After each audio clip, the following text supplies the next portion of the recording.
Hey everybody, Jimmy Smith here to own my UFC 314 picks. It's funny, my attorney who's been on this show before, a teammate of mine, good friend, we were talking yesterday and he goes, man, that was the first pay-per-view I looked forward to in a long time. I really got into and sat down and watched the whole thing. And I went, yeah, man, it had that kind of old school excitement pay-per-view, which I think we've been missing as a fan base for a little while. A lot of fight night cards, stuff like that, but good pay-per-view all the way through. Very, very interesting results. So let's get right into it with my first pick, which Dominic Reyes take on Nikita Krylov. I picked Nikita Krylov. I thought he was durable enough to make it a long fight and make it difficult on Dominic Reyes and maybe squeak out a decision. Nope. Dominic Reyes clips him, drops him a couple minutes into round number one. Krylov couldn't find a way around the range of Dominic Reyes. Never got comfortable on the outside, never got his offense going. Well, what happens is you try to find a way in and you kind of bull rush and bang. As soon as he did that, he kind of came in with this straight blast combination and Reyes caught him, dropped him, that's it. Reyes still has fight finishing power.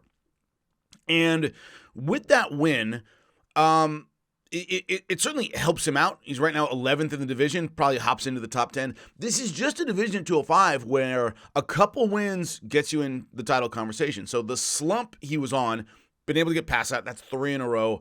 If he gets another, I would say, going to need another couple wins. But in this division, a physically talented guy in a division that is kind of aging out a little bit can do some damage. We're going to talk about that in a minute, or a couple minutes, about 55 and 45. But 205 is a division where a couple wins gets him right back in it. Great stuff from Dominic Reyes. So I start out 0-1 on the night, but I bounce back. Jean Silva versus Bryce Mitchell. Jean Silva wins by ninja choke. Round number 2, 3 minutes, 52 seconds in. Hey, for the people who are wondering, what's your beef with Bryce Mitchell? I did a whole video about it. Whole video about how I think his comments are disgusting and historically completely inaccurate. Watch the video. Don't like him, can't stand him. Doesn't mean he can't win certain fights, and if I believe he's going to win a fight, I'll tell you guys. But I picked against him in this fight, partly because of the pressure he was under. Fans were screaming the whole night, some for him. I thought more against him. But there's a fine line, and I saw it in his eyes from the beginning, between like sharp nervous, right, where your nerves are there, but you're seeing everything, and you're ready to unload, and your body's downloading all the information, and shook nervous, like get away from me kind of nervous. I thought he was shook, get away from me nervous. From the beginning, he seemed tight. He seemed kind of wide-eyed, like he wanted it over with. And the worst thing you can think as a fighter when you're in there is man, I got to get this over with. Like he didn't want to be there in a sense.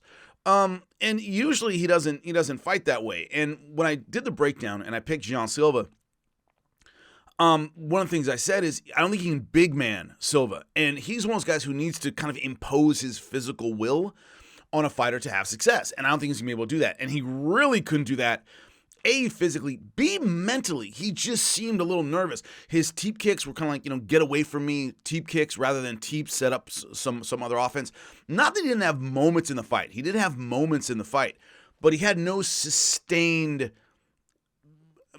I'm in here and aggressive and ready to go. I really didn't think he was mentally there. And one of the things in the breakdown I thought was the stress of having to justify his comments all the time would kind of get to him. It's just a lot of stuff going on outside of the octagon. And I didn't think he was mentally there that night. And Silva, he can get some wins, definitely, at 145 pounds. He's a talented guy. But real herky-jerky, taking a lot of risks, dropping his hands and mugging and going for wheel kicks and all this crazy stuff. But he was facing a guy who was kind of shook and playing the outside a lot. So he got away with a lot of those things. It's going to catch up with him later against, I think, better fighters. Because Bryce Mitchell's good. He's not great. And the idea that you're going to fight guys who are mentally more attuned to what you're doing, I think Bryce was kind of like a little, once again, kind of a deer in headlights from the beginning. But reaching takedowns, that's another sign a guy wants to get out of there, is they're going for takedowns, but way from the outside. Really extending his arms, reaching for the single leg, and that's what cost him. He was going for these single leg takedowns where his hips weren't in position, and Silva able to get the ninja choke and finish him. Now, you can't do that if you follow him with your hips and your body's tight. There's no room for any of those counter chokes. So this was, to me, Bryce Mitchell fighting, A, against somebody he couldn't physically dominate, and B, in a situation where mentally he just seemed incredibly nervous and tactically not in this fight. So Silva not only won round number 1, but finishes him in round number 2. Great win for him. Happy to see that personally. So Silva beating Bryce Mitchell by ninja choke. I called that one, so I'm 1-1. Yair Rodriguez versus Patricio Pitbull. This one hurt because I've always been a Pitbull fan, but I picked against him in this fight, and it went pretty much the way I thought it would, which is Patricio Pitbull has always had difficulty with guys who were funky, who were long, who had a style that was very, very busy. He can be kind of a waiting for the perfect shot, right? Especially lately in fights. And he just didn't throw. And Yair Rodriguez able to work his game from the outside, pick him apart. It looked like the Sergio Pettis fight.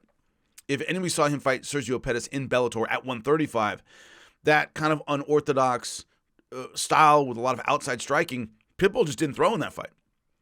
He just didn't find any time to use his right hand, wasn't able to get in on any takedowns. One of the biggest what-ifs in MMA would be how would a prime Patricio Pitbull, who's the greatest fighter in Bellator history, have done in the UFC in his prime? I think that's an interesting question because when he won the title, I remember looking at a Brazilian magazine that was Jose Aldo and Patricio Pitbull, both with their titles about, Brazilian MMA. And yeah, what would he have done in the mix in his prime? We'll never know. I think he's certainly a factor. Not necessarily champion, depending on who was champion at the time. But he's certainly a factor at 145. But this version of Patricio Pitbull, been through too much. Been through a lot of fights. He's getting on in years. It's not easy to take on. Now, so is Yair Rodriguez, for sure. But the idea is 37 years old. And the thing that really goes when a fighter's shot isn't necessarily the chin. Some fighters, their chin goes. Patricio Pitbull still has a chin, but their ability to throw, they just can't pull the trigger like they could when they were younger. And I think definitely that's Patricio Pitbull right now. Just not able to pull the trigger. Yair Rodriguez, playing with him from the outside and using those long-range kicks and spinning punches and all that stuff. The wrong guy style-wise and the wrong time in his career to get this opportunity. I think both of those came together for Patricio Pitbull at the same time. Yair Rodriguez getting the win. We'll discuss his future at 145 when we talk about Alexander Volkanovski's future at 145 because, he might be in line possibly with top shot. Remember, that's only one win after 2 losses in a row. So, but good stuff from Yair Rodriguez. Patricio Pitbull, I think, at the end of his run as far as MMA goes, in my humble opinion. But moving on. So I'm 2-1 now. Moving on to the most interesting fight of the night, Paddy Pimblett, Michael Chandler. I picked Michael Chandler because Paddy Pimblett had shown some vulnerabilities to strikes early on in fights from guys who weren't very good. And I thought, well, the one thing Mike can do is he can crack, and he's very aggressive and explosive early. So Pimblett might get hit and dropped and finished early in this fight. Or, the other side of the coin, Paddy Pimblett beats him in a long, difficult, grueling fight, the kind of fight that Michael Chandler has not done well with, up to this point in his career. Well, it went the second way, but in a way I didn't expect, which was domination from Paddy Pimblett from start to finish. I knew I was wrong at the end of round 1 when, Chandler gets a takedown, is riding Paddy Pimblett in kind of this wrestling ride. Pimblett gets up and starts picking Mike apart, and I went, this is over. Couple reasons why. Number one, Mike wasn't explosive, athletic, or aggressive at all in round 1. That's all Mike has. He's explosive and throws big punches and is wildly aggressive early in fights. That's all he's got. And if he's not doing that in round 1, this ship done sailed. There's just he doesn't have a huge toolkit of skills. There's not a lot of stuff he can do. He's not a great strategist. He has one of the lowest fight IQs I've ever seen in MMA. Once again, I'm not calling him a stupid guy. I'm saying he makes just choices that make no sense, that spend a bunch of gas. He puts all his chips in round 1, maybe round 2. And he wasn't doing that. And I went, oh, this is finished. What else is he going to do? Right? He's going to outthink Paddy late. Never been able to do that. So the all-time greats, right? The greatest fighters of all time. whoever your Mount Rushmore is of MMA, GSP, Anderson Silva, could be John Jones, whatever. They had a comparatively wide skill set, and they could do a lot of things if need be. So it's like a great football team who has, a great offense, and they lose a running back. Okay, they throw the ball more, right?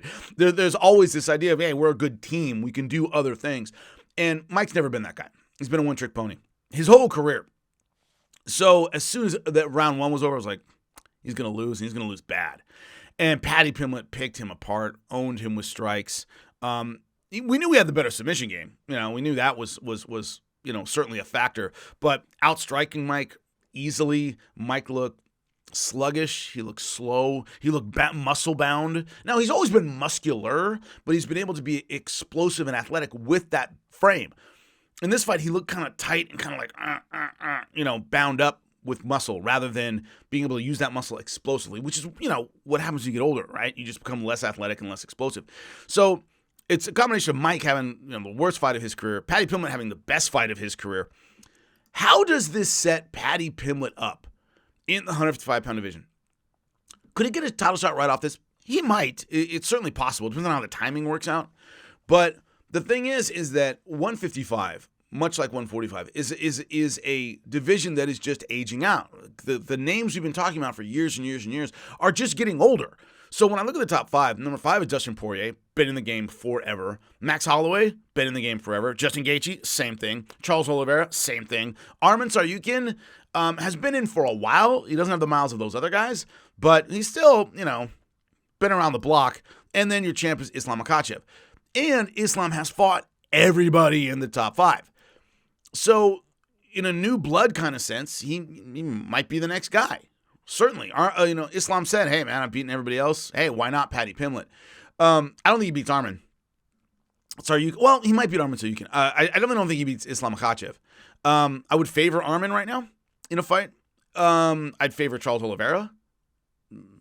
It's the problem is, as I'm sitting here thinking about it, and I would break it down as it got closer if any of these fights were announced. Who has gas left in the tank? I think Charles does. I think Arman does. And Islam is next level above everybody. But, the idea that he might have trouble taking on a guy who has a ton in the tank, like an Arman, like an Islam, Charles, yeah, for sure. But all of them could be ready for that drop-off right now. The problem with MMA is, in combat sports period, is you tend to get a really steep drop-off very quickly, right? Fighters go from 10 to 6 in one fight. We kind of saw, not that I believe that Mike was a 10, but he certainly had a drop-off in this fight.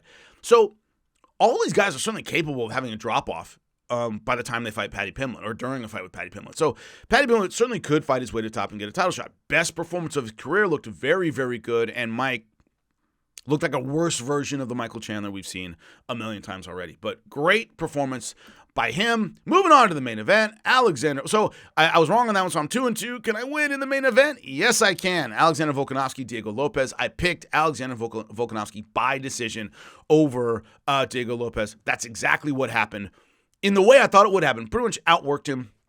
Good lateral movement, good jab. Diego Lopez looked good in spots. Dropped him in round number 2, I believe it was. And looked good in spurts, but couldn't get his offense going, always running into the jab. He just couldn't find a way around the jab.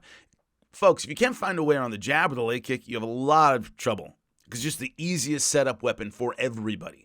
And if you can't find a way around that, it can be hard to get your offense going. And that's what happened with Diego Lopez. So, Volk showed he could still work. He showed he still has gas. He can show that he could still jab, fight intelligently. He's always had a really high fight IQ. But he ends up winning, 4 out of 5 rounds on one judge's scorecard, I think. But he won on all 3 judges' scorecards. Where does he go now that he has won the title? Again, much like 155, a lot of the names we've been talking about for years and years and years are just getting old.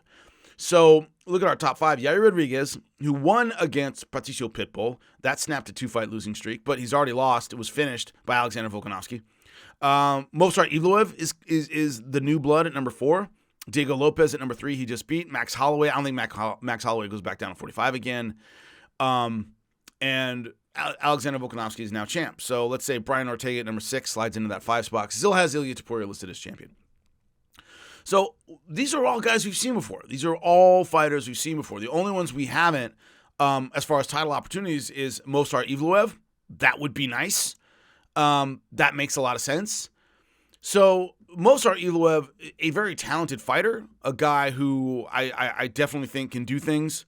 At 145, could he be in the next champion? Certainly possible. The problem is Volk is in that area I just talked about at 55, where he's 36 years old, and the cliff is coming. It's a matter of where it is, and he wins a lot of long, difficult, grueling fights that take a lot out of you. They really strip the gears off when you're going through these long, tough fights all the time. And he's just done that a lot. So, as I said when I broke this one down, I believe he wins this fight. I believe he wins by decision. I believe he has an Indian summer where he looks good for 1 fight, maybe 2, before either the next generation catches up with him. And as I said, 45 is aging out. The next generation catches up with him, or he just physically, the wheels start coming off. So the thing about winning a title again the way he did, before Ilia Topuria was the boogeyman, right? There's always that young, hungry, up-and-coming guy where you go, oh, that guy could be the man. Could Movsar Evloev be that guy? Maybe. But we have 2 divisions, 45 and 55, that are, the names are getting old, but we don't see that next generation of guys next. There's Paddy Pimblett. He's up. Once again, Movsar Evloev is up at 45, but there isn't that next wave coming in necessarily. So, like, the tide's coming out, the next tide hasn't come in yet. And so when that tide comes in and how it looks really will define Alexander Volkanovski's reign at 145 pounds and how long it lasts. But 3-2 on the night. Some really fun upsets on the card. Some really fun stuff. But enjoy. I'll break down the next one. I appreciate everybody. Give me a like and a subscribe. Talk to you soon.